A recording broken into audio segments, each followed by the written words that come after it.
Bir түлкі орман ішінде серуендеп келеді. Қуанып ап жан-жағына, аяқ жаққа қарамады.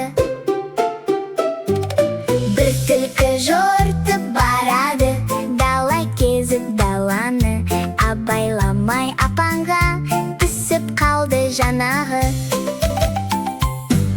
Терең апан шығу қиын, түлкі отыр ойланып, сол сәтте бір ешкі келді, сөздеумен жайланып. Әй, түлкі батыр, не істеп тұрсың? Деді ешкі таң қалып, мұнда салқын суы тынық, жатырмын мен рахат қып. Мұны естіп аңқау ешкі секіріпті апанға, салқындап су ішейінші деп сеніпті жалғанға. Сонда қу түлкі айласымен ешкінің үстіне мінді, мүйізіне табан тіреп секіріп сыртқа бір шықты.